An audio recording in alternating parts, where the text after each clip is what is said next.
Transfer characteristic of an এনমোস।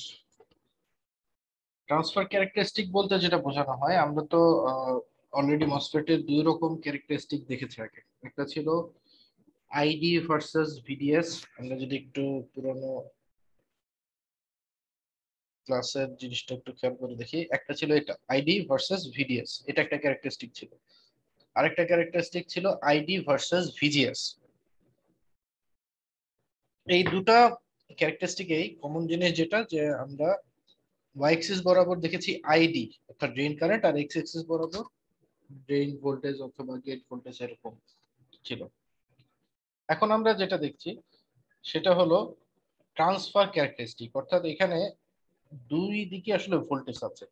X axis বরাবর আছে VGS অর্থাৎ গেট ভোল্টেজ, আর ওয়াই এক্সিস বরাবর আছে ভিডিএস বা ড্রেন ভোল্টেজ। এই ধরনের ক্যারেক্টারিস্টিককে আসলে বলা হয় ট্রান্সফার ক্যারেক্টারিস্টিক।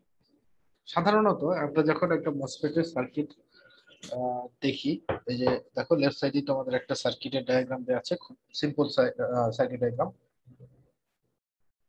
যেখানে একটা ভোল্টেজ সোর্স আছে, একটা মসফেট আছে, একটা রেজিস্টর আছে। এই হলো তিনটা এলিমেন্ট দিয়ে একটা সার্কিট ডায়াগ্রাম করে দেওয়া আছে। এই ধরনের সার্কিট ডায়াগ্রামে সাধারণত এই গেটে যে ভোল্টেজটা মসফেটে আসে সেই ভোল্টেজটাকে আমরা বলি ইনপুট ভোল্টেজ, আর ড্রেনে যে ভোল্টেজটা পাওয়া যায় সেটাকে আমরা বলি output voltage. So transfer characteristic যদি আমরা বলি, দেখো এটার সাথে যদি একটু কম্পেয়ার করে দেখো, ওয়াই অ্যাক্সিস বরাবর দেওয়া হচ্ছে ভিডিএস, তার মানে ড্রেনেরটা অর্থাৎ যেটাকে আমরা আউটপুট বলছি, আর এক্স অ্যাক্সিস বরাবর দেওয়া হচ্ছে ভিজিএস, তার মানে যেটাকে আমরা বলছি ইনপুট ভোল্টেজ। অর্থাৎ ট্রান্সফার ক্যারেক্টারিস্টিক মসফেটের ক্ষেত্রে এরকম একটা গ্রাফ, যে গ্রাফের এক্স অ্যাক্সিস বরাবর আছে ইনপুট ভোল্টেজ আর ওয়াই অ্যাক্সিস বরাবর আছে আউটপুট ভোল্টেজ, এটাকে আমরা বলি ট্রান্সফার ক্যারেক্টারিস্টিক।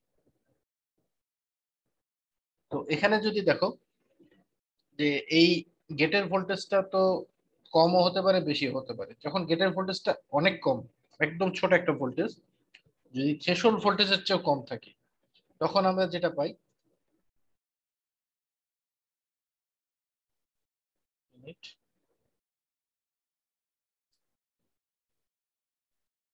হ্যাঁ, যখন আমরা এই গেটের ভোল্টেজটাকে থ্রেশহোল্ড ভোল্টেজের চেয়েও ছোট বা এর সমান ভোল্টেজ যখন নেই, একদম স্মল, তখন কি এই মসফেটটা প্র্যাকটিক্যালি অফ অবস্থায় থাকে, এখানে কোনো কারেন্টের ফ্লো হয় না।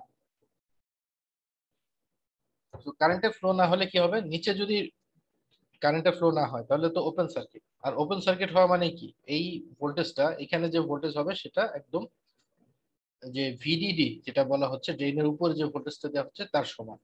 অর্থাৎ যখন এই ভিজিএস এর ভ্যালুটা খুব ছোট, তখন এটার ভ্যালু হয় ভিডিডির সমান, এই আউটপুট ভোল্টেজটা। এবার দেখি একদম অপোজিট, যখন গেটের ভোল্টেজটা অনেক হাই, তখন কি হচ্ছে, গেটের ভোল্টেজটা অনেক হাই হলে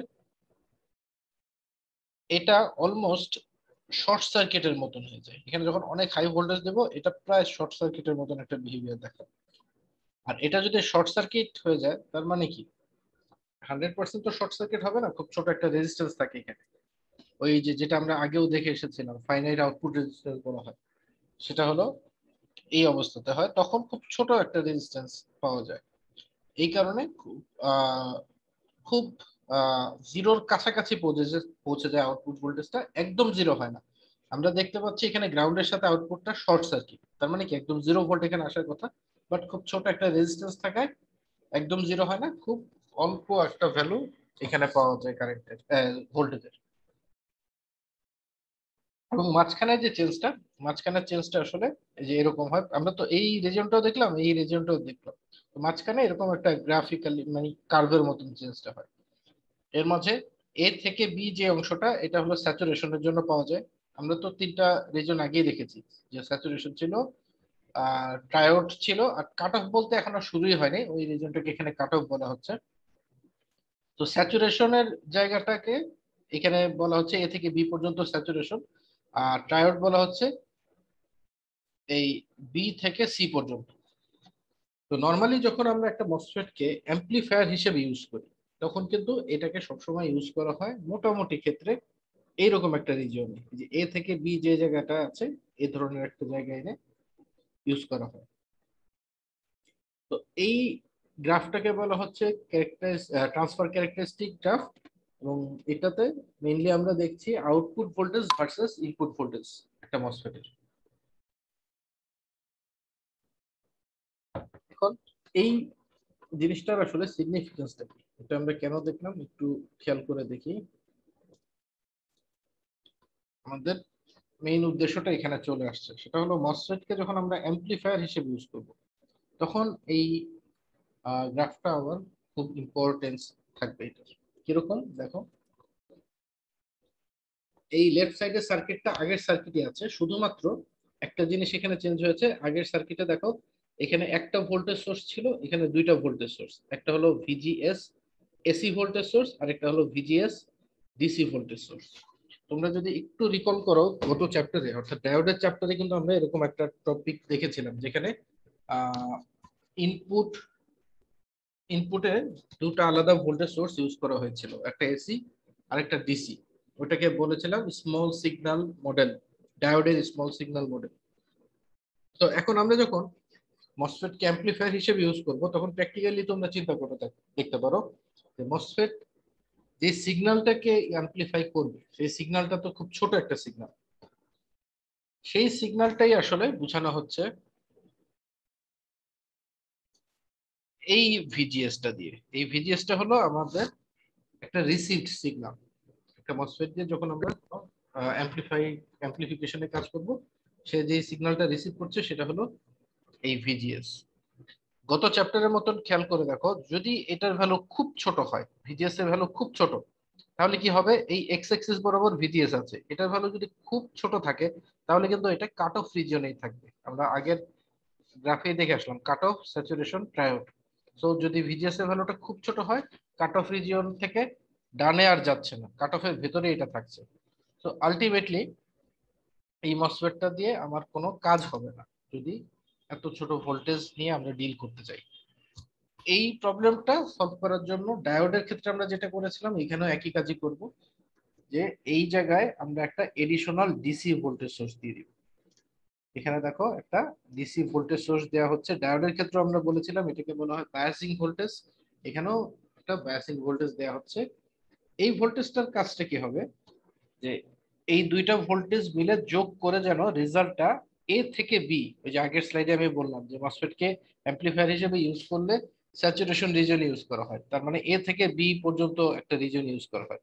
তো এ থেকে বি পর্যন্ত যেন ভোল্টেজটা পাওয়া যায়, এটা আমরা রাখার চেষ্টা করব। দেখো আমরা এই পাশে দেখতে পাচ্ছি এই দুটাকে যোগ করে দিলে রেজাল্টটা যেটা হচ্ছে, এই রেজাল্টটা এ থেকে বি এর মধ্যে আসছে।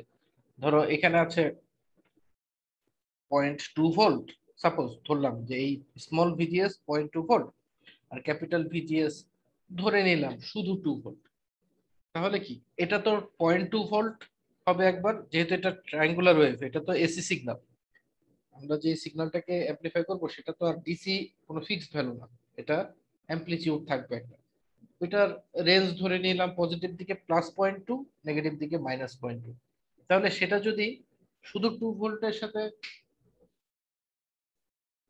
আমরা যোগ করে দেই, তাহলে কি হবে, পজিটিভ দিকে, তাহলে পজিটিভ দিকে হবে 2.2 ভোল্ট আর নেগেটিভ দিকে হবে 1.8 ভোল্ট। তাহলে কি 1.8 থেকে 2.2 এই রেঞ্জের ভিতর এটা মুভ করবে। সো আমরা এখানে বলতে পারি যে এই যে মাঝখানের যে পয়েন্টটা আছে এটা হলো 2, অর্থাৎ যেটা আমরা এখানে দিচ্ছি ভিজিএস, এটা যখন এটার সাথে যোগ হলো, এটা যখন পজিটিভ পিকে থাকবে তখন এটা হলো 2.2, আর এটা যখন নেগেটিভ পিকে থাকবে তখন এটা হলো 1.8। ঠিক আছে, তো এই রিজিয়নের মধ্যে বা এই ভোল্টেজের মধ্যে এটা কন্টিনিউয়াসলি চেঞ্জ হবে। এটা পিওর ট্রায়াঙ্গুলার ওয়েভ দেখানো হলো। প্র্যাকটিক্যালি আমরা যে সিগন্যালকে অ্যামপ্লিফাই করব সেটা যে সবসময় এরকম স্পেসিফিক ট্রায়াঙ্গুলার ওয়েভ বা সাইনোসয়েডাল ওয়েভ বা স্কোয়ার ওয়েভ হবে এমন কিছু না, এটা র্যান্ডম ওয়েভ থাকবে। তারপরেও দুটা যোগ করলে এরকম একটা রিজনের মধ্যে চলে আসবে। এখন যদি আমরা দেখি এটা এই রিজিয়নের ভেতরে এসে যখন চেঞ্জ হবে এর করেসপন্ডিং চেঞ্জটা কোথায় হচ্ছে আমরা একটু খেয়াল করে দেখি। যখন এটা নেগেটিভ পিকে ছিল, বা ধরলাম যখন এটা পজিটিভ পিকে ছিল, তখন এই বরাবর আমরা পাচ্ছি এই ভোল্টেজটা, তার মানে এটা এই পজিশনে আছে। যখন এটা নেগেটিভ পিকে ছিল তখন আমরা এই বরাবর পাচ্ছি আউটপুটে এই ভোল্টেজটা, তার মানে এটা এই বরাবর আছে। অর্থাৎ যদিও আমরা দেখতে পাচ্ছি ইনপুটে এটা খুব স্মল একটা চেঞ্জ, আউটপুটে গিয়ে চেঞ্জটা অনেক হাই হচ্ছে। এখানে খুব ছোট একটা চেঞ্জ ছিল, এইটুকুর মধ্যে চেঞ্জ হচ্ছিল, এখন আমরা চেঞ্জটা দেখতে পাচ্ছি এতখানির ভেতরে, অর্থাৎ অ্যাম্পলিফাই হয়ে যাচ্ছে এটা।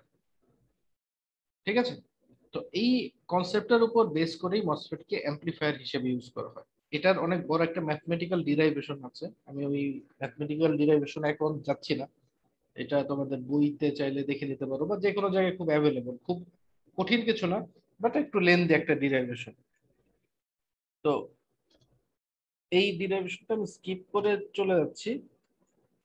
এটা হলো যে অ্যাম্পলিফায়ার করলে ইনপুটে এরকম পাওয়া যাচ্ছে, আউটপুটে অ্যাম্পলিফাই হয়ে গেল, সেটাই দেখানো হচ্ছে। এখন হলো আমরা যে জিনিসটা দেখতে চাচ্ছি সেটা হলো সেম সার্কিটের জন্যই আগের যে সার্কিটটা আমরা দেখে আসলাম। দেখো, আগের যে সার্কিটটা আমরা দেখলাম একই সার্কিট আছে, এবার একটা ভিন্ন গ্রাফ এই সার্কিটের জন্য আমরা দেখবো। এক্স এক্সিসে আছে আইডি, ওয়াই এক্সিসে আছে ভিজিএস। তার মানে ট্রান্সফার ক্যারেক্টারিস্টিকটা দেখছি না, এখানে ভিডিএস ভিজিএস ছিল সেটা দেখছি না, আমরা এখন দেখছি আইডি ভার্সেস ভিজিএস। তো আইডি ভার্সেস ভিজিএস এ কি হচ্ছে, এই গ্রাফটা কিন্তু আমরা গত ক্লাসে দেখেছিলাম, শুধু এই গ্রাফটা, এই যে নীল লাইনটা যে দেখতে পাচ্ছ, একটু মনে করে দেখতে পারো। এই যে আমাদের ছিল এখানে এই যে গ্রাফটা, আইডি ভার্সেস ভিজিএস, এই গ্রাফটার উপরে এখন আমরা একটু অ্যানালাইসিস করব, আইডি ভার্সেস ভিজিএস এর গ্রাফ। তো এটা আমরা আগে দেখে এসেছি, সো আমরা এই গ্রাফে চলে আসি সরাসরি। এই যে এই গ্রাফটা আমরা in general ID versus VGS এর জন্য পাই। এখন আমরা চিন্তা করে দেখি যে এখানে তো ইনপুট ভোল্টেজটা দেখলাম অলরেডি, ইনপুট ভোল্টেজের চেঞ্জটা, সেই সাপেক্ষে কারেন্টের চেঞ্জ যেটা আইডি, অর্থাৎ ড্রেন কারেন্ট, যেটা ড্রেন কারেন্টের চেঞ্জটাও এখানে দেখানো হয়েছে, যেটাকে স্মল আইডি দিয়ে প্রকাশ করা হচ্ছে। তো এই জায়গায় কয়েকটা জিনিস আসলে আস্তে আস্তে যখন আমরা এই বড় ডিরাইভেশনটা করি, কয়েকটা জিনিস আসে। এক নম্বর হলো, ঠিক যেই পজিশনে এই ভিজিএসটা থাকে, এই ভিজিএস বরাবর এটা যেখানে কাট করবে, তোমরা দেখতে পাচ্ছ তো এখানে ফিগারটাতে এই ক্যাপিটাল ভিজিএসটা যেখানে আছে, এই যে ক্যাপিটাল ভিজিএস, এই ভিজিএসটা এখানে আছে, হলো এই পজিশনটা হলো ভিজিএস।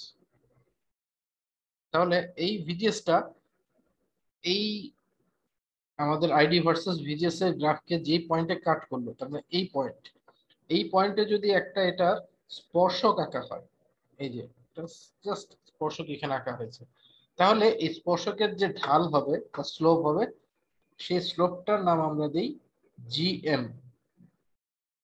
ঠিক আছে, এই স্পর্শকটাকে দেওয়া হচ্ছে জিএম। এই জিএম কে বলা হয় ট্রান্সকন্ডাক্টেন্স। এটা কিন্তু এক ধরনের কন্ডাক্টেন্স, একটু চিন্তা করে দেখতে পারো যে আমরা নর্মালি কন্ডাক্টেন্স বলতে তো এরকমই বোঝায় যে এক্স এক্সিসে থাকবে ভোল্টেজ, ওয়াই এক্সিসে কারেন্ট, তখন এরকম একটা লাইন আঁকলে সেই স্লোপটাকে নিলে আমরা কন্ডাক্টেন্স বলি। এখানে এটাকে সরাসরি কন্ডাক্টেন্স না বলে ট্রান্স কন্ডাক্টেন্স বলা হচ্ছে। তার কারণটা হলো, এখানে ওয়াই এক্সিসে যেই কারেন্টটা নিচ্ছি, এক্স এক্সিসে কিন্তু সেম দুই টার্মিনালের ভোল্টেজ নিচ্ছি না, আমরা কারেন্ট নিচ্ছি এই দিকের, ভোল্টেজ নিচ্ছি এই দিকের। যেহেতু আলাদা আলাদা জায়গার ভোল্টেজ আর কারেন্ট নিয়ে আমরা এই স্লোপটাকে একটা কন্ডাক্টেন্স পাচ্ছি, এই কন্ডাক্টেন্সটাকে আমরা বলছি মসফেট ট্রান্সকন্ডাক্টেন্স। এটাকে প্রকাশ করা হচ্ছে জিএম দিয়ে। জিএম সম্পর্কে আমরা পরে আরেকটু দেখবো, এটার ইকুয়েশন আছে, একটা ইকুয়েশনটা চলে আসবে। সো জাস্ট জিএমটা কোত্থেকে আসে এটা দেখালাম, যে যে ভোল্টেজ সোর্সটা দেওয়া হবে সেই ভোল্টেজ সোর্স বরাবর আমরা একে একটা লাইন টানলে যে পয়েন্টে এটা ছেদ করবে সেখানে যদি একটা স্পর্শক আঁকি, তার ঢালটা হলো জিএম বা মসফেট ট্রান্সকন্ডাক্টেন্স। তাহলে আমরা পরবর্তীতে চলে যাই। এখানে আমরা যেটা দেখছি, আমাদের ইকুয়েশন সবগুলো এখন ওই ডিটেইলের দরকার নেই, আমাদের মেইন জিনিস যেটা দরকার সেটা হলো এই ট্রান্সকন্ডাক্টেন্সের ইকুয়েশনটা তোমরা দেখো, ট্রান্সকন্ডাক্টেন্সের ইকুয়েশনটা এখানে দেয়া আছে, GM equal to ID versus VGS. এটা drain current divided by gate to source voltage equal to কি, mu epsilon nought epsilon insulator by D W by L VGS minus VT. এই ইকুয়েশনটা হলো মসফেট ট্রান্সকন্ডাক্টেন্সের এই ইকুয়েশনটা। দেখো এখানে যে মসফেট ট্রান্সকন্ডাক্টেন্স জিএম। আর এখানে আমাদের আরেকটা জিনিস বলা হচ্ছে, সেটা হলো আইডির যে ইকুয়েশন, এখানে আইডির ইকুয়েশনটা আমাদের এই যে দেয়া আছে,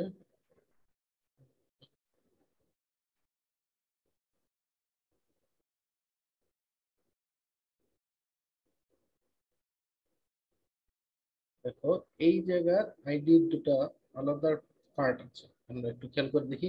আইডি বলতে এখানে স্মল আই ক্যাপিটাল ডি এর মানে বোঝানো হচ্ছে যখন আমরা এসি আর ডিসি সোর্স দুটাকে একসাথে রাখবো। এটা একটু খেয়াল করে দেখো, আমরা কিন্তু গত চ্যাপ্টারে এরকম দেখেছিলাম, যখন স্মল আর ক্যাপিটাল মিক্স থাকে তার মানে এসি ডিসি দুটো একসাথে আছে, যখন শুধু ক্যাপিটাল থাকে তার মানে শুধু ডিসি সোর্স আমরা অ্যাক্টিভ রেখেছি, এসিটাকে অফ করে দিয়েছি। আর শুধু স্মল থাকা মানে শুধুমাত্র এসি সোর্স অ্যাক্টিভ আছে, ডিসিটাকে অফ করে দিয়েছি। তো এখানে যেহেতু স্মল আই ক্যাপিটাল ডি, তার মানে এখানে বোঝা যাচ্ছে এসি আর ডিসি দুটোই যখন একসাথে অ্যাক্টিভ, তখন আমরা কারেন্টের ইকুয়েশনটা যদি টোটাল আমরা করি তাহলে এরকম একটা ইকুয়েশন পাই। এই ইকুয়েশনের দুইটা পার্ট আছে, দেখো এই প্লাসের আগ পর্যন্ত একটা পার্ট, প্লাসের পর থেকে এখান থেকে এই পর্যন্ত একটা পার্ট, ঠিক আছে। এবার তোমরা যদি একটু খেয়াল করো, প্রথম যে পার্টটা আছে এটা কিন্তু জাস্ট স্যাচুরেশনে কারেন্টের ইকুয়েশন। আমরা আগের ক্লাসে মসফেটের স্যাচুরেশনের কারেন্টের ইকুয়েশন দেখেছিলাম না? স্যাচুরেশনেরও দেখেছি, ট্রায়োডেরও দেখেছি। স্যাচুরেশনের কারেন্টের ইকুয়েশনটা ছিল এরকম, তোমরা একটু পরে ক্লাস শেষ হলে বা যে কোনো এক ফাঁকে ম্যাচ করে দেখে নিতে পারো যে এই ইকুয়েশনটাই আমাদের ওইখানে ছিল। যখন আমরা স্টেপ বাই স্টেপ করে আসবো এটা ডিরাইভেশন, এখন আমি ওই ওইটাই বললাম যে তোমাদের এই জিনিসটা আমি স্কিপ করছি, আমি ফাইনাল ইকুয়েশনটাতে চলে আসছি। তো ফাইনাল ইকুয়েশনে যদি চলে আসি তাহলে এই পোর্শনটা হলো সরাসরি ক্যাপিটাল আইডি বা চেইন কারেন্টের ইকুয়েশন। এটা কোন অবস্থায়, দেখো আই আর ডি দুটোই ক্যাপিটাল, তার মানে এই অংশটা আসছে শুধুমাত্র ডিসি সোর্সের কারণে। আমরা যদি বলি এই পার্টটা আমরা পাচ্ছি শুধুমাত্র ডিসি সোর্সটাকে অ্যাক্টিভ রেখে, তখন যদি আমরা সবকিছু করি সেই সময় কারেন্টের ইকুয়েশন হলো এটা। আর পরের যে পোর্শনটা আছে, পরের পোর্শন মানে এই পোর্শনটা, এটা আছে শুধুমাত্র এসি সোর্সকে অ্যাক্টিভ রেখে, তখন যদি আমরা করি তখন, ঠিক আছে। তার মানে এই পোর্শনটা হলো ডিসির জন্য আর এই পোর্শনটা হলো এসির জন্য। আমরা যদি আরো প্রিসাইসলি বলতে চাই, আমরা এখানে দেখাতে পারি, এটা হলো শুধুমাত্র এই ডিসির জন্য, যেটা এই ডিসির কারেন্টটা হলো এই কারেন্টটা, আর শুধু এসির কারেন্টটা হলো এই কারেন্টটা। তাহলে এই এসির এই কারেন্টটাকে বলা হয় মসফেটের স্মল সিগন্যাল কারেন্ট। এই যে দেখো, স্মল সিগন্যাল কন্ডিশনে এই কারেন্টটা পাওয়া যাচ্ছে এবং এই কারেন্টটাকে বলা হচ্ছে স্মল সিগন্যাল কারেন্ট, শুধুমাত্র এই অংশটা।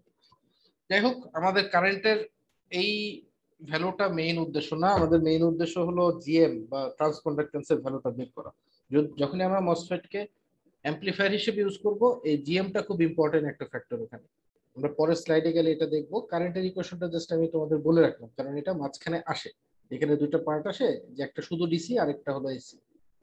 এটাকে বলা হয় ডিসির পার্ট, এই যে ক্যাপিটাল আইডি, আর এটাকে বলা হয় small signal current, small ID যেটা। তো এখান থেকে আমরা পরের স্লাইডটাতে অ্যাম্পলিফায়ার হিসেবে যখন ইউজ করবো সেই জায়গায় চলে আসলাম। এটা করার জন্য আমাদের মেইন সার্কিট কিন্তু এটাই, এই যে একই সার্কিটের উপরে সবগুলো ইকুয়েশন আসছে। এর আগে যে সার্কিটটা দেখে আসলাম সেটাই। তো আমরা যখনই অ্যাম্পলিফায়ার হিসেবে কোনো কিছু ইউজ করি, অ্যাম্পলিফায়ারের মেইন জিনিসটাই তো ক্যালকুলেশনে থাকে যে এটার গেইন কত, অর্থাৎ ইনপুটের চেয়ে আউটপুট আমার কত গুণ থাকবে, সেটাই হলো অ্যাম্পলিফায়ার হিসেবে ইউজ করার মেইন উদ্দেশ্য। তাহলে গেইন নিয়ে যখন আমরা চিন্তা করব, এই গেইনটা এখানে বের করা হয়েছে। গেইনের ভ্যালুটা হলো ভিডি বাই ভিজিএস। ভিডি মানে হলো আউটপুটের ভোল্টেজ, এই যে এখানে দেখে আসো, যে এটা হলো ভিডি আউটপুটের ভোল্টেজ, আর ইনপুটটা হলো ভিজিএস, তার মানে ইনপুটের যে ভোল্টেজ দিচ্ছি সেটা হলো ভিজিএস। তাহলে ভিডি বাই ভিজিএস, এই ইকুয়েশনটা আসে মাইনাস জিএম আর ডি, অর্থাৎ এই যে মাত্র যে ট্রান্স কন্ডাক্টেন্স দেখলাম সেটা, তার সাথে গুণ হলো কি এই যে উপরে যে রেজিস্ট্যান্সটা আছে সেটা। এখানে একটা জিনিস খুব ইন্টারেস্টিং, সেটা হলো জিএম এর ভ্যালুটা কিন্তু ইচ্ছে করলে আমরা আমাদের মতন কন্ট্রোল করতে পারি না, কারণ জিএম হলো মসফেটের মোটামুটি একটা ইন্টারনাল প্রপার্টি টাইপের। যদিও এখানে আমাদের জিএম এর ইকুয়েশনের বাইরে থেকে একটা ভোল্টেজের ব্যাপার আসে, এই ভোল্টেজের বেশি দিলে জিএম বেশি হবে, কম দিলে কম হবে, বাট এই ভোল্টেজটা ছাড়া বাকি সবগুলা প্যারামিটারই দেখো এখানে কনস্ট্যান্ট। সো এখানে আমাদের এই জিএম এর উপর আমাদের কন্ট্রোলটা কম থাকে। কিন্তু এই আরডিটা যেটা আছে, আরডি মানে তো জাস্ট এক্সটার্নাল একটা রেজিস্ট্যান্স, এই রেজিস্ট্যান্সটা আমরা ইচ্ছা করলেই আমাদের মতন চেঞ্জ করে দিতে পারি। সো এই রেজিস্ট্যান্সের ভ্যালু চেঞ্জ করেই আমরা আমাদের এই অ্যাম্পলিফায়ারের গেইন বাড়াতে বা কমাতে পারি। যখনই গেইন বেশি দরকার এই আরডি ভ্যালুটা বাড়াবো, যখনই গেইন কম দরকার এখানে আরডির ভ্যালুটা কমাবো। এটা খুব কমন একটা প্রসিডিউর, যে একটা মসফেটকে যখন অ্যাম্পলিফায়ার হিসেবে ইউজ করি সেটার কত অ্যাম্পলিফিকেশন হবে সেটা আমরা এই আরডি দিয়ে কন্ট্রোল করতে পারি। তো এই জিনিসটাই এখানে আসছে। আর মাইনাস সাইনটা দিয়ে কি বোঝানো হচ্ছে দেখো, আমাদের ফিগারেও এখানে দেখবা, বা আমরা আগের ফিগার থেকে দেখে আসি যেটা অলরেডি একটু আগে দেখলাম। দেখো এখানে যখন ভোল্টেজটা হাইয়েস্ট ছিল আমরা কিন্তু তার করেসপন্ডিং এই জায়গার ভোল্টেজ পাচ্ছি লোয়েস্ট, আবার এখানে যখন ভোল্টেজটা লোয়েস্ট ছিল তার করেসপন্ডিং এই জায়গার আউটপুটের ভোল্টেজ পাচ্ছি হাইয়েস্ট। তার মানে কি ইনপুট আর আউটপুটের মধ্যে ফেজ শিফট হয়ে যাচ্ছে 180 ডিগ্রি। ইনপুট যেরকম আউটপুট হচ্ছে তার অপোজিট। আমরা এই ফিগারটা দেখলেও দেখবো যে এখানে যখন ইনপুটটা হাই আউটপুটটা লো, আবার যখন ইনপুটটা লো তখন আউটপুটটা হাই। সো এই যে ফেজ শিফটটা যে হচ্ছে, এই ফেজ শিফটটা বোঝানোর জন্য আমরা এই মাইনাস সাইনটা এখানে আনি। সবসময় এটুকু খেয়াল রাখবা যখনই মসফেট কে বা যে কোনো ট্রানজিস্টরকে দিয়ে আমরা কোনো অ্যাম্পলিফায়ার ডিজাইন করব, যদি সিঙ্গেল স্টেজ হয়, সিঙ্গেল স্টেজ বলতে এরকম একটা মসফেট আছে এটাকে বলা হয় সিঙ্গেল স্টেজ। এমনও তো করতে পারি যে এখানে অ্যাম্পলিফিকেশন হলো, এই জায়গায় আমি আবার আরেকটা অ্যাম্পলিফায়ার হিসেবে আরেকটা মসফেট দিয়ে দিলাম, তাহলে কি দুইবার অ্যাম্পলিফিকেশন হবে, এটাকে বলা হয় ডবল স্টেজ অ্যাম্পলিফায়ার। তো সিঙ্গেল স্টেজ যদি হয় অথবা 3 স্টেজ যদি হয় অথবা 5 স্টেজ, মানে বিজোড় সংখ্যক যদি স্টেজ থাকে, সবসময় মসফেটের বা অ্যাম্পলিফায়ারের গেইনটা হবে নেগেটিভ, তার মানে 180 ডিগ্রি ফেজ শিফট হয়ে যাবে। আর যদি স্টেজ হয় জোড় সংখ্যক, তার মানে আমি ডবল স্টেজ করতে পারি অথবা 4 স্টেজ 6 স্টেজ এরকম অ্যাম্পলিফায়ার ডিজাইন যদি করি, তাহলে সেখানে এই গেইনটা হবে পজিটিভ। কারণ কি নেগেটিভের সাথে নেগেটিভ গুণ হয়ে পজিটিভ হয়ে যাচ্ছে, তার সাথে আবার নেগেটিভ গুণ হলে নেগেটিভ হবে, তার সাথে আবার নেগেটিভ গুণ হলে পজিটিভ হবে। তো যত স্টেজ করব জোড় সংখ্যক হলে এখানে পজিটিভ হয়ে যাবে, বিজোড় সংখ্যক হলে নেগেটিভ হবে।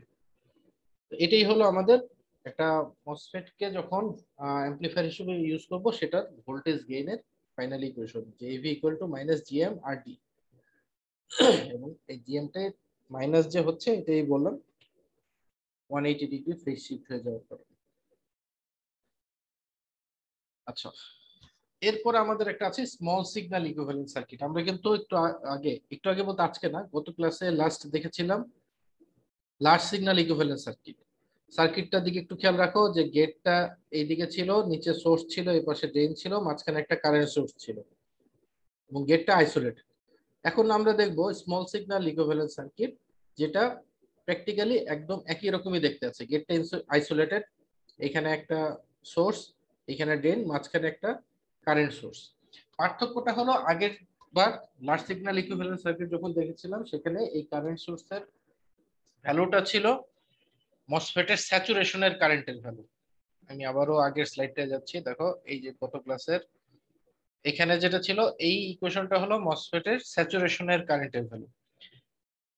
এখন আমরা যে কারেন্টের ভ্যালুটা দেখছি সেটা সিম্পল হলো জিএম ভিজিএস। জিএম ভিজিএস মানেই তো যে এখান থেকে আমরা দেখলাম, দেখো আমি যদি বলি যে ভিডি বাই ভিজিএস সমান হলো মাইনাস জিএম আর ডি, তাহলে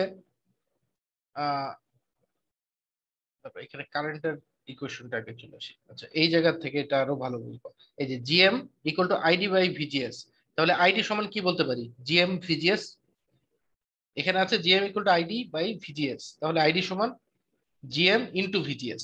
এই কাজটা এখানে শুধু করা হয়েছে, যে এই যে জিএম ভিজিএস, যে আইডি সমান জিএম ভিজিএস, এই ভ্যালুটাই হবে এই কারেন্ট সোর্সের ভ্যালু। এখানেও আগের মতোই দেখো, যে আমরা গত ক্লাসে যেটা দেখেছিলাম লার্জ সিগন্যাল ইকুইভ্যালেন্ট সার্কিট মডেলও এখানে একটা এডিশনাল রেজিস্ট্যান্স ছিল, ফাইনাইট আউটপুট রেজিস্ট্যান্স। এখানেও এই আউটপুট রেজিস্ট্যান্স আর নটই নাম দেওয়া হচ্ছে, আর নট। সেই আর নট এখানেও অ্যাকোমোডেট করে দেওয়া হচ্ছে, যে আর নটের ভ্যালুটা হলো ভিএ বাই আইডি। ভিএ ছিল আরডি ভোল্টেজ, এটা গত ক্লাসে দেখেছো। আইডি মানে হলো ডিসি অবস্থায় কারেন্টের যে ভ্যালু। তার মানে ultimately small signal equivalent circuit যদি বলা হয়, আমরা এই সার্কিট মডেলটাই দিই। লার্জ সিগন্যাল ইকুইভ্যালেন্টও বলেছিলাম তোমাদেরকে, যে সবসময় রেজিস্ট্যান্স সহ কত কিরকম আসে সেটা দেখাবো, স্মল সিগন্যালও রেজিস্ট্যান্স সহ দেখাবো। তো এটা হলো আমাদের একটা মসফেটের স্মল সিগন্যাল ইকুইভ্যালেন্ট সার্কিট। এটা রেজিস্ট্যান্স, আউটপুট রেজিস্ট্যান্স ছাড়া এটা সহ। এখন এই জিনিসটাকেই আমরা একটু অন্যভাবে দেখবো। দেখো এই যে আগে লেফট সাইডের এই ফিগারটা দেখো, এই ফিগারটা এখানে আঁকা হয়েছে। এই যে এটা যে দেখে আসলাম আউটপুট রেজিস্ট্যান্স ছাড়া যে স্মল সিগন্যাল ইকুইভ্যালেন্ট সার্কিট, সেই ফিগারটা এখানে সিমিলার আঁকা হয়েছে, এখানে কোনো পার্থক্য নেই। এবার আমরা জানি যে একই ব্রাঞ্চের ভেতরে কারেন্টের ভ্যালু সবসময় সমান থাকে। তার মানে এখানে যে কারেন্টের ভ্যালু, এই সিমিলার কারেন্টের একটা ভ্যালু আমরা চাইলে এখানেও বসাতে পারি, তাহলে সার্কিটে কোথাও কোনো চেঞ্জ হবে না, কারেন্টের ভ্যালু তো একই থাকবে, কোনো চেঞ্জ নেই। তো পরের স্টেজে যেটা করা হলো, তোমরা দেখতে পাচ্ছ বোধহয়, যে এইখান থেকে তারপরের স্টেজটা হলো এটা, যে আমরা এখানে যে কারেন্ট সোর্সটা ছিল, এই যে কারেন্ট সোর্স, এই কারেন্ট সোর্সেরই সমান ভ্যালুর একটা কারেন্ট সোর্স এখানে বসানো। দুইটা কারেন্ট সোর্স দিয়ে কিন্তু সার্কিটের কোথাও কোনো আলটিমেট চেঞ্জ আসলো না, কারণ এখানেও যে ভ্যালু এখানেও সেই একই ভ্যালু। সো এখানে যে কারেন্ট ফ্লো করছিল একই কারেন্ট এখানেও ফ্লো করছিল। সো এটা আর এটা ইকুইভ্যালেন্ট বলা যায়। এবার আমরা যেটা করতে পারি, এটার সাথে এটাকে যদি অ্যারো দিই, এই গেটটাকে যদি আমরা এই টার্মিনালের সাথে কানেক্ট করে দিই, তাহলে কি হচ্ছে দেখো খেয়াল করে, এখানে কানেক্ট করে দিলাম। তো দুইটা কারেন্ট সোর্সের ভ্যালু তো সমান, তার মানে আমরা জানি কারশফস কারেন্ট লতে আমরা অলরেডি দেখে এসেছি, যে একটা নোডে যে পরিমাণ কারেন্ট ঢুকবে সমান পরিমাণ কারেন্ট বের হবে। অর্থাৎ এখানে যে কারেন্ট ঢুকছে সমান কারেন্টই যেহেতু এখানে বের হয়ে যাচ্ছে, তার মানে আলটিমেটলি আমরা বলতে পারি এই জায়গা দিয়ে কোনো কারেন্টের ফ্লো নাই। অর্থাৎ এটা ওপেন থাকা আর এরকম ক্লোজ থাকা, এই দুটোর মধ্যে কোনো পার্থক্য থাকছে না। এটা ক্লোজ করে দিলেও এখানে কোনো কারেন্ট যাবে না, ওপেন থাকা অবস্থাতেও কোনো কারেন্ট যাচ্ছিল না, কারণ টোটাল কারেন্টটাই ড্রেন থেকে এসে এই নিচের দিকে চলে আসলো।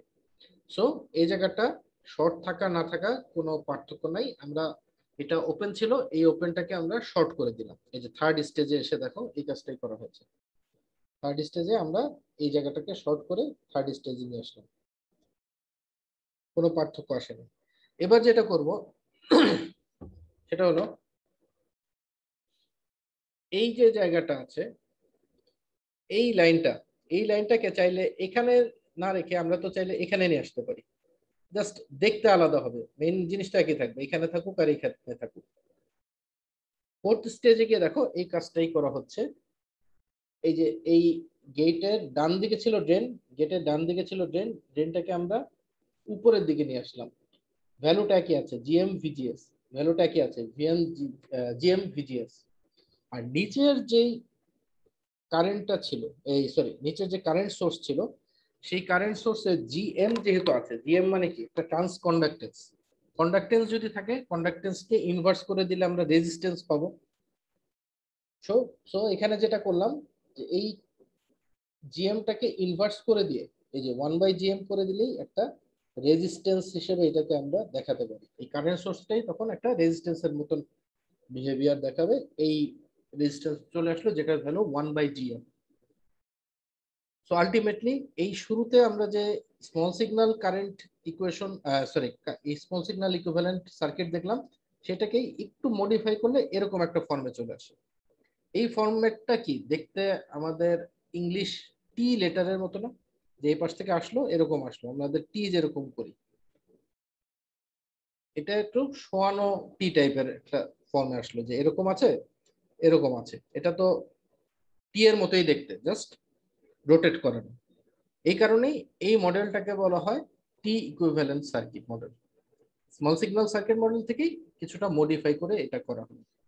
আর স্মল সিগন্যাল কারেন্ট মডেলে আমরা যেহেতু একটা জিনিস দেখে এসেছিলাম যে এখানে একটা রেজিস্ট্যান্স থাকে ড্রেন আর সোর্সের মধ্যে, আমরা লাস্টে গিয়ে যেটা করতে পারি এই ড্রেন থেকে সোর্সের মধ্যে এই রেজিস্ট্যান্সটা অ্যাড করে দিতে পারি, ওই আউটপুট রেজিস্ট্যান্স। এটা আমাদের মেইন ইকুইভ্যালেন্স সার্কিটের মধ্যে কোনো ইন্টারফেয়ার করবে না, এটা জাস্ট বাইরে ড্রেন থেকে সোর্স পর্যন্ত চলে যাবে। তো এটা হলো আউটপুট রেজিস্ট্যান্স ছাড়া টি ইকুইভ্যালেন্ট সার্কিট, আর এটা হলো আউটপুট রেজিস্ট্যান্স সহ টি ইকুইভ্যালেন্ট সার্কিট।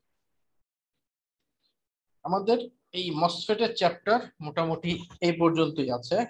তো আজকের ক্লাস নিয়ে কারো কোনো কিছু বলার আছে কিনা, বা কোনো বুঝার সমস্যা আছে কিনা একটু বলো, আমরা তাহলে আলোচনা করি। আর না হলে নেক্সট উইকে আমাদের বিজেটির কিছু জিনিস আমরা শুধু দেখবো। বিজেটিটা আমি খুব সংক্ষেপে নেক্সট উইকেই একটা ক্লাসে যতটুকু দেখানো সম্ভব দেখবো। আমি এর আগের ক্লাসও বলেছিলাম বিজেটির ইউজ আসলে আমাদের এখন প্র্যাকটিক্যালি খুবই কমে গেছে, তো এটা নিয়ে খুব বেশি টাইম আমি দিব না। ফাইনালের আগে আর আমাদের কয়টা ক্লাস? এটা এখনো আমরা নোটিস পাই নাই কয়টা ক্লাস হবে। আমি নেক্সট ক্লাসে বিজেটি নিব, যদি এর পরের ক্লাসেই ফাইনাল হয় তাহলে আমি তোমাদের একটা রিভিউ ক্লাস নিব। ওই মিডের আগেও তোমাদের একটা রিভিউ ক্লাস নিয়েছিলাম না, 2 সেকশন একসাথে, ওই রকম আমি একটা রিভিউ ক্লাস ওই 2 সেকশন একসাথেই কোনো একটা উইকডের মাঝখানে বসে তোমাদের সাথে আলাপ স্যার, আলোচনা। ফাইনাল এক্সাম হওয়ার পসিবিলিটি স্যার কোন এখন দিন হতে এটা পারে? তো একটা পসিবিলিটি ছিল 27 তারিখ, যেটা তোমাদের ইয়ে দেয়া আছে প্যাকেজ অনুযায়ী যদি হয় এক্স্যাক্টলি তাহলে 27 তারিখ হবে।